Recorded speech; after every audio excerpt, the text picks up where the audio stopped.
Hello and welcome back to the channel. 1916. The Somme.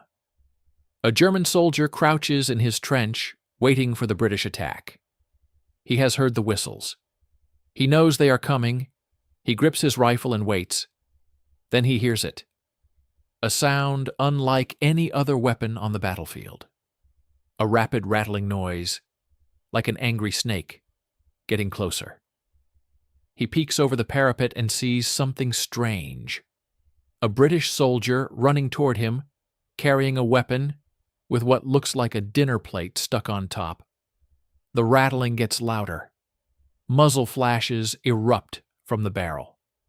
The German ducks back down. 3 of his comrades are already dead. That ridiculous-looking gun with the pan on top has just killed them in under 2 seconds. This is the Lewis gun, the weapon Germans learned to call the Belgian rattlesnake. One of the ugliest and most effective machine guns ever built. Today we explore how this bizarre-looking weapon terrorized 2 generations of enemy soldiers. The Lewis gun has a strange origin story. It was designed by an American, rejected by the American Army, and then became one of Britain's most important weapons. Isaac Newton Lewis was a colonel in the United States Army. In 1911, he designed a new type of light machine gun. It was revolutionary, portable enough for one man to carry, reliable enough to fire hundreds of rounds without jamming.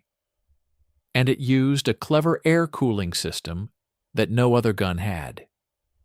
Lewis was proud of his creation. He presented it to the United States Army, expecting them to adopt it immediately. They said no. The reasons were political. Lewis had enemies in the Army's Ordnance Department, specifically a general named William Crozier who despised Lewis personally. Crozier blocked the adoption of the gun despite its obvious advantages. Lewis was furious. He resigned from the Army and took his design to Europe. If America did not want his gun, someone else would. Belgium was the first country to show interest. The Belgian Army adopted the Lewis gun in 1913. When the First World War began in 1914, Belgian soldiers used Lewis guns to defend against the German invasion. The Germans noticed. This strange weapon with the circular thing on top was cutting down their soldiers at an alarming rate. They started calling it the Belgian rattlesnake because of its distinctive sound. Britain quickly recognized the Lewis gun's potential. The British Army was desperate for automatic weapons. They had machine guns, but these were heavy, water-cooled monsters that required crews of several men to operate. The Lewis gun was different. One soldier could carry it. One soldier could fire it. This was revolutionary. By 1915, British factories were producing Lewis guns as fast as possible. The Birmingham Small Arms Company became the primary manufacturer. Thousands of guns poured into France. Now let me explain why this gun looks so strange. The most obvious feature was the pan magazine on top, that circular drum that made the Lewis gun instantly recognizable. It held 47 rounds of ammunition in a flat spiral. Later versions increased this to 97 rounds. Most machine guns fed ammunition from belts or box magazines from below or the side. The Lewis gun fed from above. This looked weird, but it worked extremely well. The pan rotated as the gun fired. Each shot would advance the pan slightly, bringing the next round into position. It was mechanical simplicity, no complex feed mechanisms to jam, just a spinning disc pushing bullets into the chamber. Changing magazines was fast. A soldier could swap an empty pan for a full one in seconds. This was critical in trench warfare where every second mattered. The other distinctive feature was the barrel shroud. That fat aluminium tube surrounding the barrel made the Lewis gun look like a plumbing pipe with a gun attached. But this shroud served a crucial purpose. The Lewis gun used air cooling instead of water cooling. As the gun fired, it sucked air through the shroud from back to front. This airflow carried heat away from the barrel. The gun could fire continuously without overheating as quickly as other weapons. This was a brilliant solution. Water-cooled guns were heavy and complicated. If the water jacket was punctured, the gun became useless. The Lewis gun had no such vulnerability. It just needed air. The cooling system was not perfect. Extended firing would still overheat the barrel. But for the typical combat engagement, it worked excellently. The Lewis gun fired the same ammunition as the standard British rifle.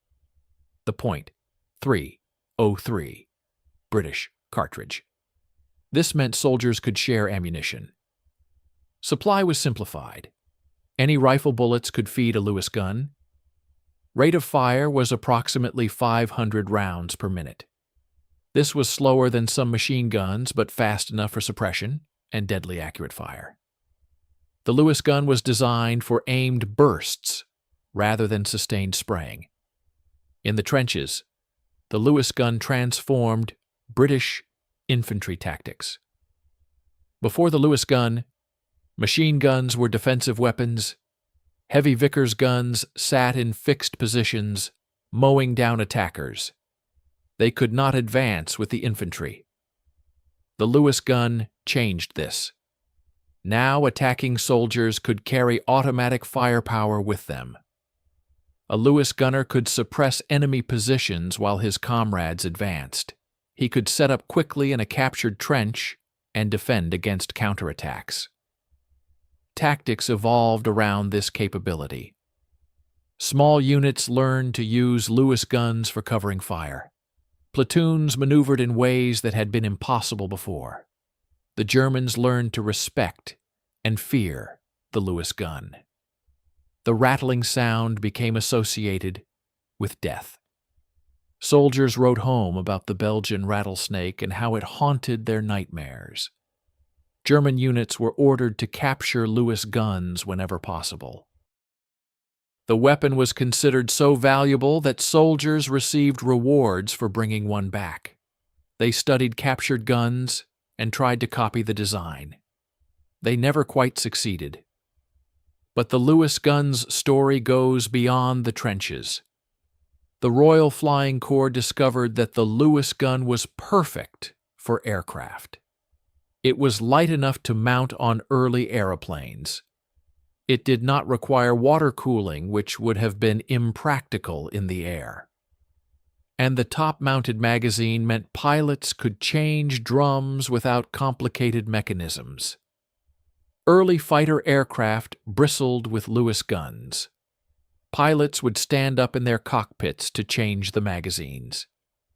Some aircraft carried multiple Lewis guns for increased firepower.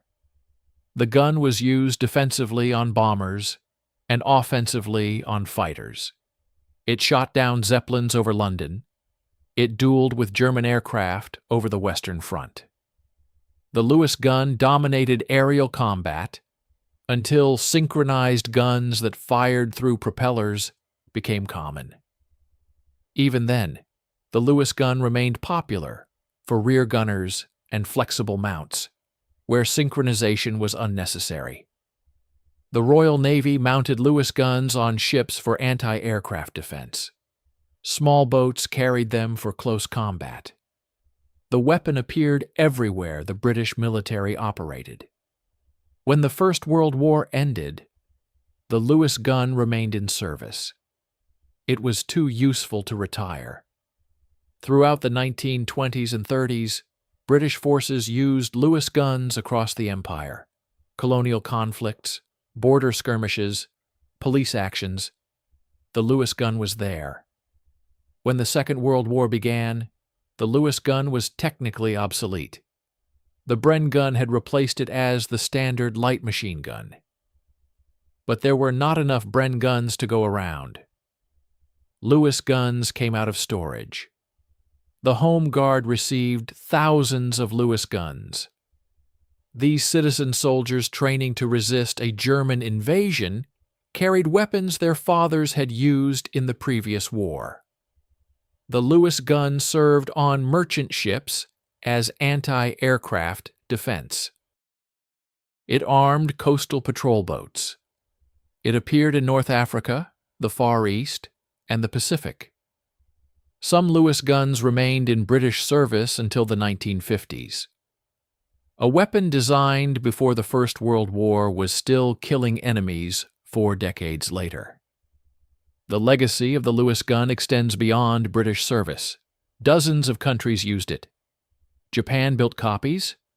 Russia acquired thousands. The gun appeared in conflicts around the world for generations.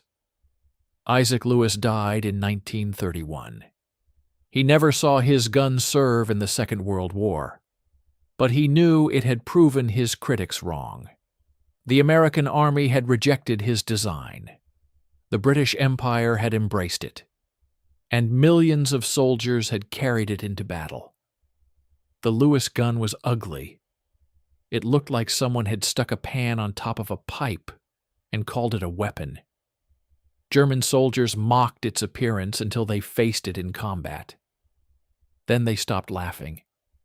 The rattlesnake sound, the hail of bullets, the bodies of their comrades falling.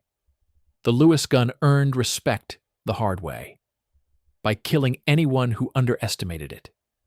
This is the British way of war. Take something that looks ridiculous, make it work, and use it until the enemy learns to fear it. The Lewis gun was not elegant.